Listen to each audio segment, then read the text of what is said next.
What is up, heroes? This is Midnight Zero, and welcome to Let's Play Metroid Prime. This is actually going to be a patron pick video, so thank you so much to the patrons for choosing this game. This is a very cool, very cool game. I think this might have been my brother Ryan's file at one point because my Wii doesn't actually do anything anymore. We're gonna go with this one for now. I think that might be my brother's Mii. Regardless, yeah, my Wii doesn't read discs anymore, unfortunately, but I wanted to pick this up on the Metroid Prime trilogy in particular because I like the Wiimote controls. I played the original Metroid Prime when it first came out a long time ago, and I played through most of it, but I didn't actually finish it, unfortunately, because I got really far and then I got distracted by another game, and when I came back to it, I had no idea where everything was, how far I had been, and it was kind of problematic, unfortunately. But here we are. We got a second chance at it. Unidentified distress beacon has been tracked to a delicate space vessel. Also, I need to turn up the volume for myself. So let's hope I can do that without changing the channel or anything like that. I am playing this on the Wii for the controls, which I've tried out before and actually enjoyed quite a bit. I think that there were a couple updates to the game. I know there was like an achievement system included, and like I said, it's been a while, but I have played this game before. It's a really great game. It was honestly one of my favorite games for the GameCube. Just so fun to explore and discover the entire world and the different environments, and I don't know, everything looks so beautiful, especially when you consider that it's a GameCube. Obviously, it could look a little bit better on your guys' end, knowing that you guys are watching this, you know, through a Wii's composite cables. It could be upgraded a bit with the component cables, and I'm currently playing this on a CRT because that's what I have access to at the moment, but it would look better on an HD TV. This was actually my first experience with the Metroid series. I didn't play the original for the NES, I didn't play Super Metroid, I didn't play Metroid 2 for the Game Boy, I didn't play Metroid Fusion until after I started up Metroid Prime, and I actually found out about Metroid Fusion because you can unlock stuff in Metroid Prime by hooking up your game to Metroid Fusion. And I was really shocked when I started playing Metroid Fusion, and it was so drastically different from this game. But yeah, this was my introduction to Samus. Well, Samus and her series in a more, I guess, real sense. I had seen Samus in Smash Bros, obviously. But there it is. And here we are. We're in it. Okay. So using the Wiimote, you can move around like this. I think is it like Z to lock on, B to jump, okay, and then A to attack. Cool. And we can charge, right? Yes, we can. Cool. And how do we pull up? Oh, that's a missile. How do we pull up the scanner? That's the morph ball. Fun stuff. Cool. Yeah, I know that if you this game is like really interesting with what's it called? It's completion criteria. How do I scan? Game, please move cursor into the top zone and release. Huh? So into the top zone. Gotcha. So then I would just probably hit A in order to do that, or okay. Struggling a little bit here, but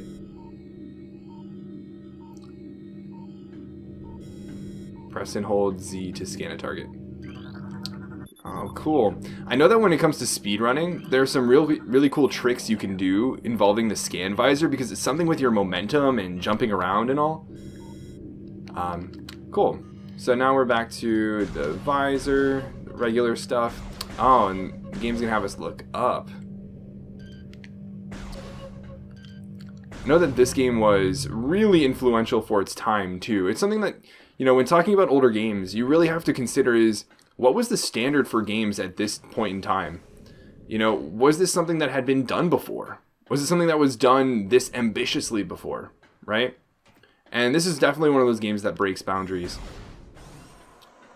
I think we can scan this stuff, right? I'm not going to be too Normally, if I were playing through this game, because I'm a bit of a completionist, I would be really intense about scanning everything you can, because it has like it has a bunch of criteria for completion involving scanning enemies and all the doors and a bunch of like Chozo artifacts and all that stuff.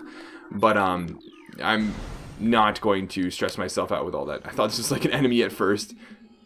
It's definitely an alien of some sort. Definitely seen better days though. Oh, my bad, I guess. So we'll scan this because I think we need to. The red ones, I believe, actually like affect or bring something into effect. Man, is each door different in the scan log? But yeah, something I appreciated is that like this was one of the first games I played that like had a trackable sort of completion sense. So we've got some enemies we can fight. It's also really cool that like the guts and everything show up on the visor. Look at this huge parasite, I think is what it is technically. Are we getting attacked? I can't hear very well, for those of you that are wondering, because in order to play games that are not HD, I need to basically have the TV's audio on in the same area as the microphone, so I always keep it really quiet. So I can only vaguely hear it, and hopefully you guys can't hear the audio from the TV at all, and just hear it through what I'm picking up through the capture card. So that's going to be our little tutorial for the morph ball, I believe. We can go through there, but I think we're going to want to scan something in here first, right? Do we get map data? Yes. I believe that's what this is. Oh, no, it's just an elevator. Then I probably should have checked out that area. It'll be nice to, well, I guess most of you have probably already played this game, or if you haven't, you're already really familiar with it. Look at the visor and everything. Look at all the different, like all the information shown on it and all that. So cool. So we can use the morph ball to get through here, I believe. But yeah, one of the coolest parts of this game, in my opinion, is the ability to, like in most Metroid games, but obviously brought to 3D, is to explore areas you've been to before, but with new tools. While holding Z to straight... Oh, that's not the right one. Oh, hello there. So, like, you can revisit areas you've been to already, but with new tools you've acquired from other places you've explored to find new nooks and crannies, new upgrades, all these different things you can do to just overall, you know, find a whole bunch of different secrets, new areas, and when the areas themselves look this cool, it's a real treat to be able to do that. Cool. We'll take that missile expansion. What we got going on over here? Oh, hello there.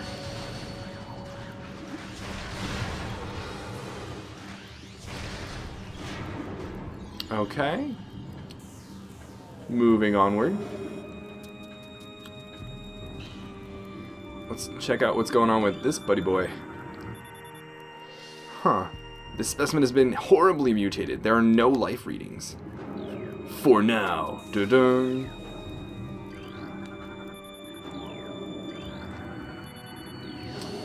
I feel like there's a little bit too much scanning to do in this game, to the point that it gets tedious and you don't actually end up reading anything of like what you scan, which is honestly probably a lot cooler than I give it credit for. Is there something going on over here? Doesn't seem so. Because, like, imagine just all these different log datas for all the different things you scan, all the research, all the creatures, all the environments, all the history behind what you experience and see now, right? Like, there's a lot that goes into it, and somebody probably put a lot of effort into actually, I can't completely miss. Oh, where's my cursor? There we go. This is why we're not on veteran mode, guys. But yeah, I wish that there was an easier way to really digest all of the lore behind this environment. Like, why are we exploring this particular area? And yeah, did you guys see that? It was like in the middle of that. All of a sudden I couldn't move my cursor, which is unfortunate for obvious reasons. Oh, hello there. We'll take that. And at the moment, I'm a little bit clunky with the controls for probably obvious reasons. It's been a minute since I've played this game, one, and it's been a while since I've used the Wiimote in general in this manner. But I'd imagine once you're actually, you know, playing the games a lot more consistently, it'll run a lot more smoothly and everything. Surprised it took that long to go down. Anything else worth noting? Doesn't seem so. Alright, so we can power this up with the morph ball.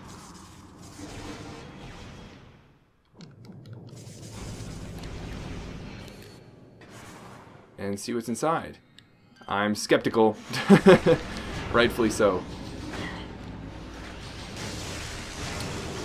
Yeah, this game can get really difficult at times. I remember having quite a bit of trouble. I believe this is a save station? Yeah. It also heals you up, which is also very much appreciated. Although I think there are some that are only saves. That might be the case. Either way, the animation is really cool. It's worth going to one every single time you can. At least in my opinion.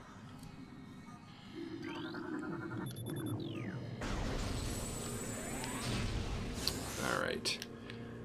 Let's open up this guy. But yeah, let me know what's your guys' experience with this particular game. I'm sure a lot of you guys have already played it. I'm sure a lot of you guys at least have heard of it. And if you haven't, please tell me what rock you're living under, because this game was monumental when it first came out. And honestly, I mean, this scene in particular is so cool, and I'm pretty sure this part of Metroid Prime is still relevant in Smash Bros. I think Frigate Orpheon is a particular stage that's based off of this battle here with the Parasite Queen. Look at this monster. Look how cool and impressive this model is. The music and everything, it's so hype. Now, I know there's some really cool strategies. Wiimote, please. Okay.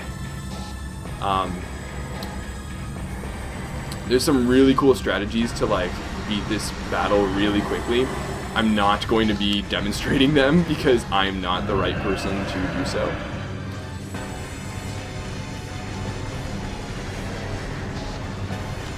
So we're not really getting through there, but we'll be able to fire off some shots here. You can see the health bar. Oh, scan the enemy. I'll do that. I wonder what its weak spot is. It's not really relevant given you can see its health bar and that we're making a little bit of damage. You know, we're getting there slowly but surely. And down it goes. See, look, there's like one of those achievements. Unfortunately, I know for a fact that you can't 100% complete all of the achievements in this game because you need online access. And they shut that down a long time ago with the Wii, which is really unfortunate because for a lot of completionists, you know, that's something that is essential. So the reactor core is critical, which means we need to evacuate immediately. So we are running as fast as we can out of here. Let's see if we can scan this. It's like all those things you just learned, put them all to the test now. Gotta scan the elevators so you can go up, gotta shoot the doors so you can get through them. And you'll see we're going to meet a friend that was just really cool when I first played this game. Just like a really cool monster. Not someone I really knew a lot about. Whoa. I don't think I actually should concern myself with that for now. But it's pretty neat nonetheless. And a certain someone who has finally made his way into Smash Bros. Finally. Alright, so we can go up here. Now, I also know that the morph ball itself is actually a lot faster to go through, or to handle all of this than just like running around and everything.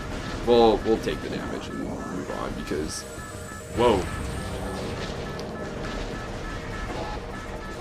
For the time being, that's all I'm really comfortable with. Controls, thank you. It would be nice to be able to actually point around and change my camera angle. It's not that I don't think the GameCube controllers didn't work with this game. Like, I definitely enjoyed it and got used to it. but I do think it's very intuitive to use the motion controls with this particular game. So that's why I am. Now what? We're on this elevator thing, or... Oh no, this blew open. Okay. We're good. You can see the, like, mini-map in the upper right corner. The mini-map in this game is really helpful for navigating. Now, admittedly, that depends on actually having a bit of an understanding of where you're going before you look at it or really try and utilize it. But the maps are really complex, and with the amount of exploration you do in this game, it's essential to be able to know, or to be able to look at where you've been, which doors are blocked by which types of weapons, so what you need to do or where you can go back to once you have progressed in some other aspect. I think it's all really neat. We are still escaping. It's funny because, like, whoa. That was not very funny. Oh, and I totally messed that up. We're supposed to go to the left, I guess. It's funny because I feel like I'm going really slowly.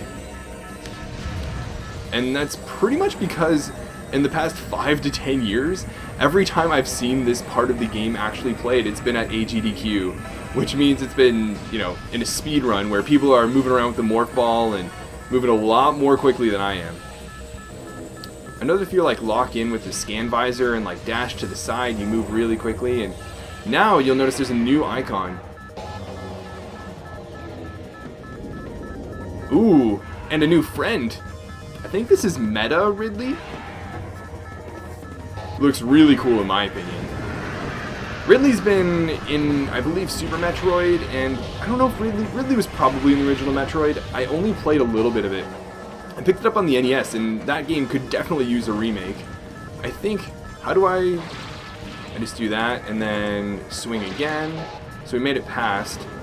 Anything, ooh, interesting, some data on Ridley. Maybe you can use that for some matchup knowledge in Smash Bros. Do we have to scan this? Nope, we don't. But, ooh, we'll just take the hit and move on. I don't even remember what I was talking about now. RIP. But also, Samus gets hit really hard into this elevator. It takes a lot of damage. You'll notice our suit looks a little bit different. It's been stripped down quite a bit since the last time. You'll notice all these notifications: morph bell malfunction, missile malfunction. Earlier was the Various suit. Now it's the charge beam, grapple beam malfunction. So we've lost a lot of our abilities that we had. Where am I going? Okay, there we go. But oh, I remember. I was talking about Ridley.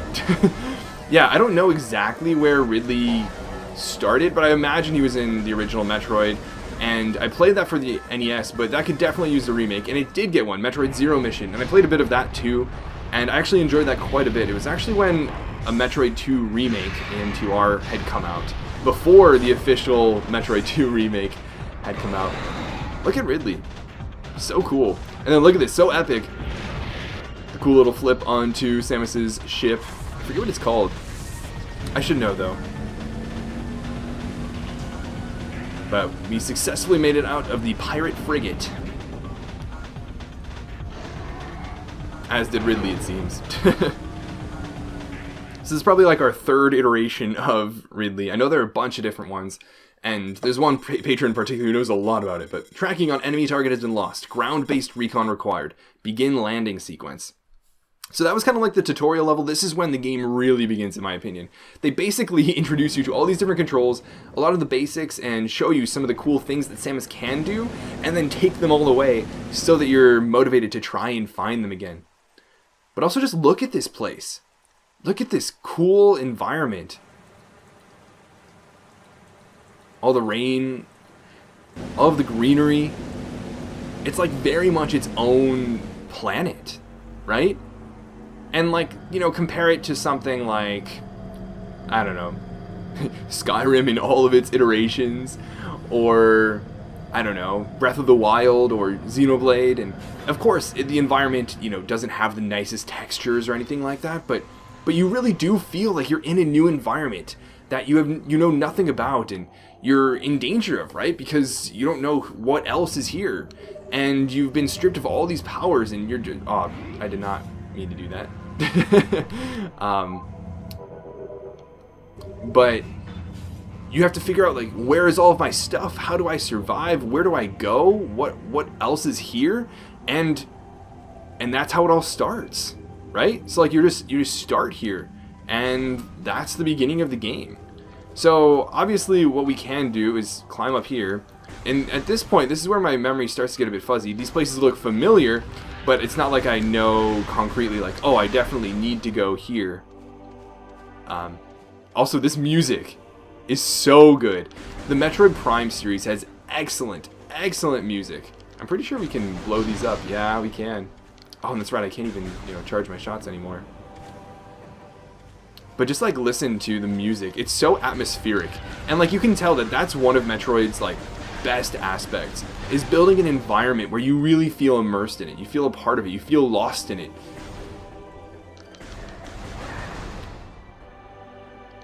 Just, like, look at all of this, like, extra, wildlife, and clearly these are, like, some runes or technology or, something of the sort. And it's Samus's job. Well, Samus's job is probably to kill something. I think we're searching for Ridley. I think that's what we're trying to take down at the moment. I don't actually remember in its entirety, but it's kind of Samus's job to figure it all out now, right? We're in the Chozo runes. And to Metroid veterans, you'll understand who the Chozo are. But to little kid me, I was like, what is all of this? What are these runes, and why are these monsters here? Seismic disturbance at rune site. Okay. So they'll show you on the map where you need to go, which is pretty cool. And there's the hive token, or hive totem. I remember that. So we can use the minimap then to try and, get ourselves there. You'll notice up here there's this little wavy area. I believe that's a Chozo artifact. Oh, what was it again? Chozo's script.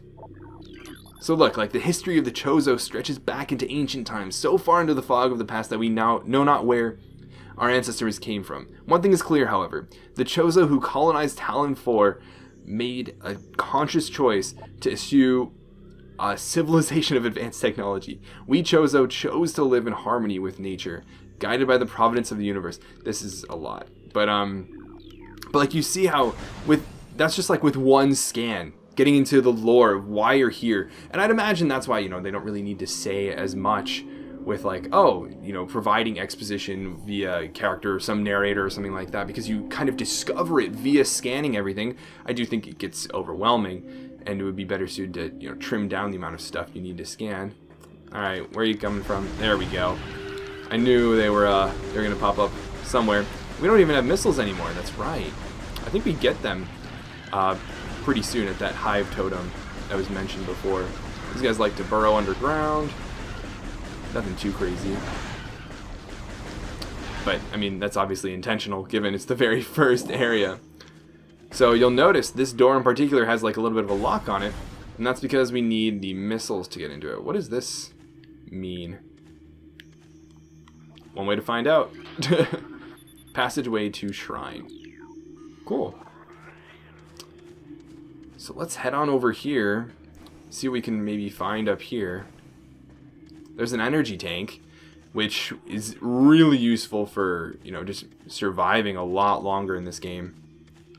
Get a lot of mileage out of the different upgrades you can find. And these guys, oh man, these guys.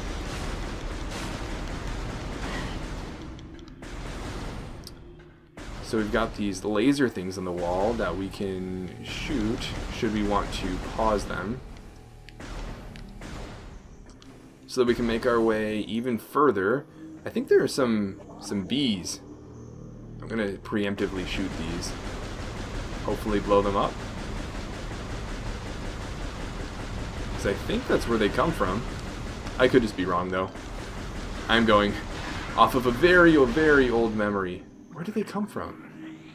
I swear, I feel like it's these things. There's a missile upgrade. Alright, well, regardless, we can scan this. More Chozo lore. Cool. We obviously need the Morph Ball as well to get up through there. There's one of these things. Again, I can't really hear them that well, so work with me. Let's go in here. I'm not going to worry too much about those bugs. And instead, let's see what we can do here. Oh, hello there. Again, I swear I should have heard them. And normally, most players would. I'm sure you guys heard them were like, why is he not looking for the bees? But, again, I can't really hear them that well.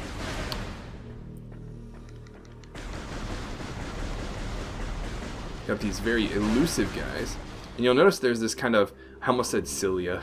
Wow. It's like grass that we can shoot at to make disappear. And here we go. I think this is the Hive Totem. I believe. If I recall correctly. Hey, look, it's our missiles. Oh, wait. Psych, can't have them just yet. And believe me, it's called the Hive Totem for a reason. So we've got this essentially poisonous liquid. We're trapped now. And it's clear that we are not welcome guests. And we've got these guys that are just going around all over, and they're doing their thing. You'll be able to hear when they're about to attack.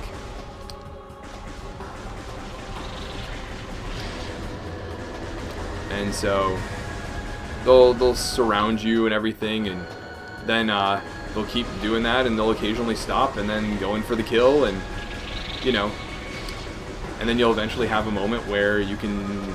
Where are these things? There's one. Come on, guys. Oh. When you notice they're not spinning around you anymore, you know you're in trouble.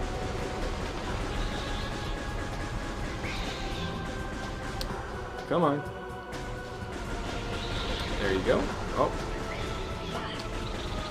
But yeah, so then we'll have our moment afterwards to hit the sort of like beak. Where are you going? Darn. My aim is not ideal. Don't judge me too much, guys. I promise I'm trying to echolocate, and that's why it's all going wrong. But now we have our chance to shoot at this guy. Get our damage in. And yet another cycle. You'll notice there are like 3 layers of them though. There are just that many more. Take a decent amount of damage every time we get hit by them too. It's not like it's a walk in the park.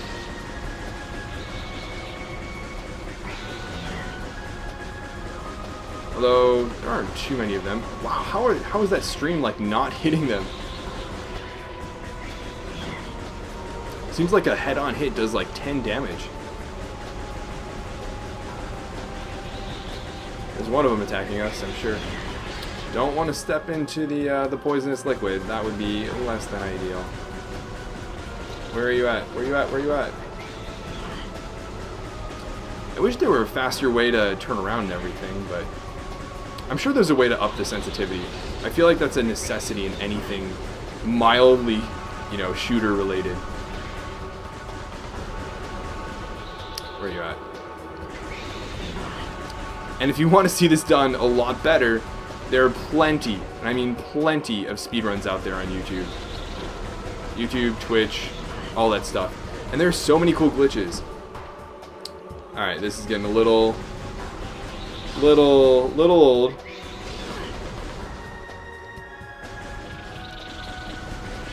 Looking to finish up the battle. I think it's like one more. No, that is not the time. No! Wiimote. No. That was not the time to disconnect. Aw, man. Now am I gonna have to go through all of this again? Well, hope you guys don't mind at least. To those of you that like really do like this game, you're probably like, oh my god, why is he spending so much time on this? There's so many cool things in this game, and this is what we're going to see a ton of. Just like him trying to spam attack these essentially mosquitoes.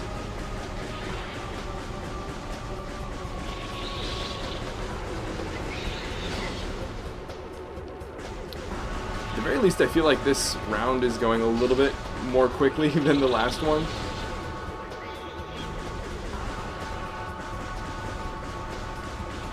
Where is it? Where is it? Where is it? Where is it? I didn't see it. Where are you at?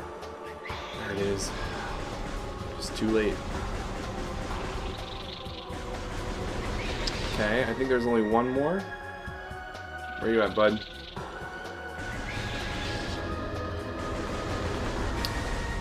And there we go. The Hive Mecha has been defeated. Sorry for taking so much time on that, but I don't know, I guess gotta do what you gotta do. So we jump up here and we get our missiles back. Get a cool animation too. I think that's another thing that, you know, this game just is so polished. It looks so sharp. I don't think it's bumped up that much from the original GameCube visuals too. Something else that kind of bugs me about this game though is that, for example, if I was, you know, insisting very much on trying to get 100% and really scanning everything, I pretty much would have already screwed myself over because I don't have the scan for that hive thing we just attacked. So like, how crazy is that, right? Also, you can obviously see that there's a morph ball section here, but we do not have the morph ball. So we can't really progress through here, but we'll want to come back at some point because there's likely something hidden there for us. And now we can, oh wait, we can, yeah, safely do this. We're not completely surrounded anymore. Just gotta make our way back. Probably just not gonna concern myself with these guys too much and just keep on going for the sake of just doing things relatively quickly. There's a door down here that we can now go through. So we'll do that. And you'll notice we have a little bit of a save area. And I think when it has that particular logo, we get map data, which is really helpful. So rather than just having a blind room, oh wait, it's not a save area, it is just a map area. So rather than have, you know, just an end point we're trying to get to, we have all of this unfilled map data that basically shows you all the different rooms you actually can get to and different doors and paths and everything, which is really helpful in such a huge game like this. So now we can be done with this area for the time being. We'll obviously be back. Well, I can't really say that given there's probably not going to be too much more to this particular episode, but we want to go up here? Sure, why not? We can explore up here, and here's a save area. Cool, so we'll save, and what's really nice is that it also, you know, heals you up.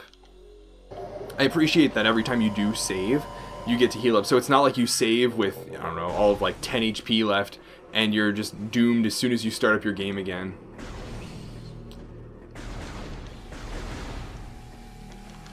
I'm just gonna keep walking, because in the long term, I guess, an extra 5 HP of damage is not going to make much of a difference. Especially given we'll probably earn it back pretty quickly. Got all of these guys to deal with again. I could take care of them a little bit more quickly with missiles, however we have very limited, I say, as there's a missile there, missile drop there. But now we can go through here. So let's check out what's in this area. I believe I recall what's in here.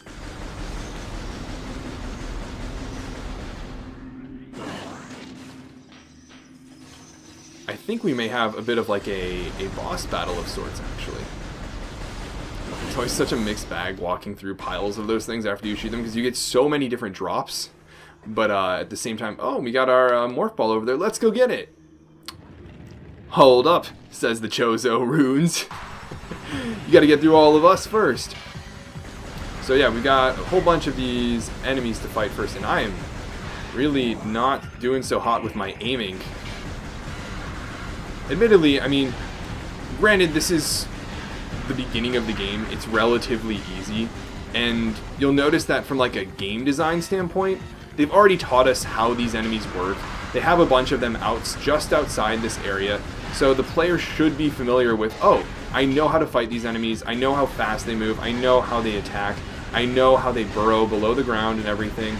And it's just a lot of them, right? Which obviously, adds a bit of difficulty, but it's not like it's unbearably difficult by any means. Yet it is still a challenge. You're introducing the player to progressively more and more difficult obstacles to overcome, and you're rewarding them for doing so.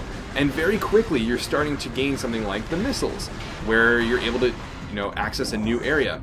And then pretty soon we'll have the Morph Ball, where we can access more areas we just saw that we couldn't access, but wanted to, right? Where we just got that energy tank. And now we've got this bigger guy to deal with, this little mini-boss, I guess. So what we'll want to do, as you might anticipate, is like typical, I don't know, just game design, I guess, is hit that red tail of his, because that is the weak point.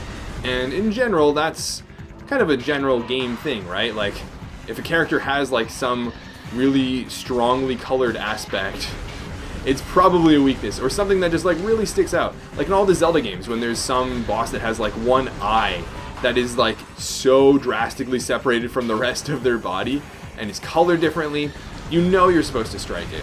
So it's not like this boss is particularly difficult. It has a bit of an attack pattern that you have to learn. You don't even really have to learn. It kind of teaches you itself, right? It's doing these like side shuffles and then it will occasionally lunge, but it's not like it takes a whole lot to beat. And so there we go. We've defeated that mini boss, and we've defeated the plated beetle, it seems, given we got an achievement for it. And now we've obtained the Morph Ball. How cool is that?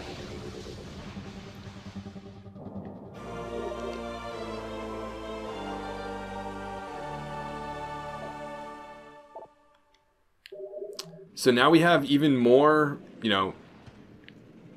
areas we can explore. Oh, we don't have the Morph Ball bomb yet, though. So, again, as soon as we get introduced to a new ability, just like before with the missiles, we saw the area we could only go into with the Morph Ball. Now we have the Morph Ball and we can go back, but it's pretty clear we can go through here. However, we don't have something that we need to go through. So they're introducing this whole concept right off the bat of you need to find new things as you have been doing to unlock new areas, which I think is so cool. And I think it's just really great, and it's something that's almost lost in a lot of today's games, where you don't need to have a tutorial that is some character telling you, oh, it'd be great if you had a Morph Ball bomb to be able to get through here. Don't you remember when you had those, Samus? Right? Something like that. And it's also nice to not have those things, because it contributes to the sort of loneliness that is, in my opinion, essential to this game, right? You're this lone warrior exploring this area you've never been to before, and you have a whole bunch of things that are immediately out to get you, right? It's not supposed to be a warm welcome by any means. Alright, let's head in here, see what we can find. Or is this where I've already been? No, it looks like this is a new area. And it's an area we can only go to now because we have the Morph Ball. I should probably just stay in the Morph Ball. It's faster. Okay. Whoa. This is a pretty cool looking room, right? Like, what's going on over there? I'm afraid to get close to the water. And I'm afraid to shoot all of those things because I don't want too little light, you know? Is there anything I can scan on this wall? It looked a little bit wavy, or it might have just been the light source. It's probably just the light source. So what in the world might you be? That's got to be dangerous, given that my visor is telling me warning, warning as I get close to it. But good to know regardless. Oh wait, that's right, there was a thing to scan up here. What are you? More Chozo lore. Oh, something I should mention. Ooh, plus sign. Interesting. How do I access the menu? That's the map. Is it the 2 button? It is. So you can take a look at all of your different suits, your different visors. At the moment, we only have the combat visor and the scan visor. Obviously, you can see there are a couple more. Same goes for suits. Same goes for secondary items. Even stuff with the morph ball and the arm cannon, the different beams you can get. But also, let's see here, the logbook. So depending on all the different stuff you scan, you can access these different things, you know, all these different entries throughout just basically whenever you want to explore that area. It also tells you all the different, you know, percentages of the acquired items you have. That includes all of the extras like the energy tanks, the missile upgrades, etc. And then the logbook entries for scanning.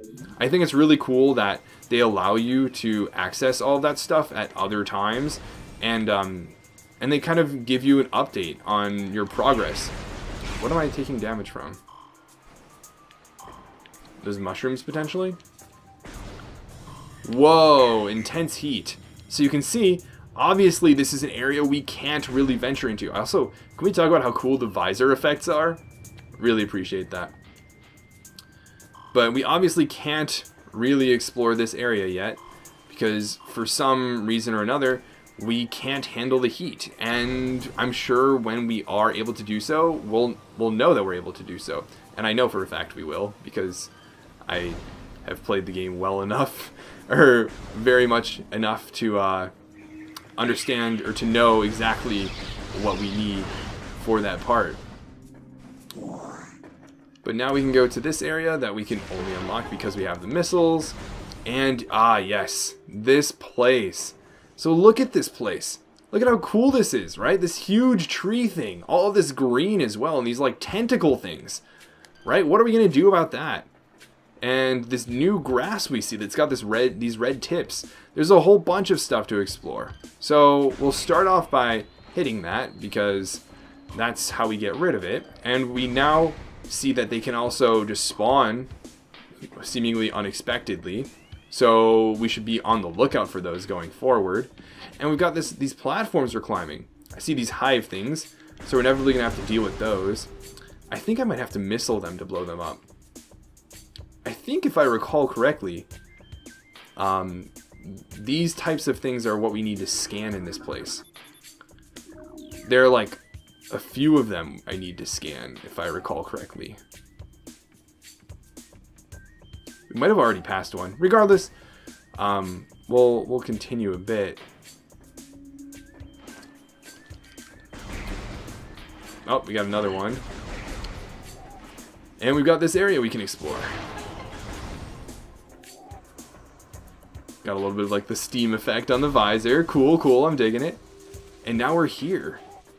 And it's like, okay, what's going on in here, right?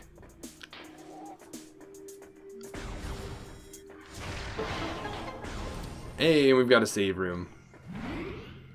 Cool, so we'll save. And honestly, I think we'll call it there. We've been, you know, this video is probably close to 45 minutes or so now, and we've played quite a bit of the game, and I don't know, this game it's really cool. It's a really cool game. It really, if you're somebody who's just very curious, loves to explore new environments, to discover new tricks, to be able to go back to old areas and really search through all the nooks and crannies, loves to collect everything, and loves to see what your new tools can be used, or what new ways you can use old tools to explore new areas. This is like the type of game for you. The controls are probably best in the Metroid Prime trilogy, in my opinion, better than the GameCube. Also, it's just a lot more accessible given, you know, GameCube compatibility and just being an older console. I think it still holds up really well, even nowadays, just visually, gameplay-wise, and environment, and yeah, it's a game that I really enjoyed. Maybe I will continue playing through it. I'll have to figure out some setup so that I can enjoy the music a lot better, because that's another great aspect of this game. And I hope that for those of you that have played it, it was a fun little visit back to the game. And for those of you that haven't, you're at least inspired to look at it a bit more, whether that's playing it yourself or watching a playthrough or a speedrun. I'd recommend watching a full-on playthrough beforehand, because, man, some of the new upgrades you get, some of the environments you explore, some of the music you experience, some of the monsters you face are just awe-inducing, right? Awe-inspiring. Even today, now as I think back on them, they're really incredible. So I hope you guys enjoyed this, and if you did, let me know. I would consider continuing this playthrough. It would not be a 100% playthrough because I don't have the time to look up and study where all the different secrets are and everything like that, which would be a little bit of a shame to myself, and I'm sure a lot of you guys would want to see a 100% playthrough as opposed to just a typical playthrough of the game. But let me know if you guys would be interested in that, and I hope you guys enjoyed it. If you did, thank the patrons. They're the ones who made this happen, and I guess from myself as well, a personal thank you to the patrons. It was really cool to get a chance to look back at this wonderful gem from my childhood. And I'll see you guys in the next episode of Patron Pick, or whatever it is of mine that you watch. But until then, this is Moon Knight Zero, and this mission is complete.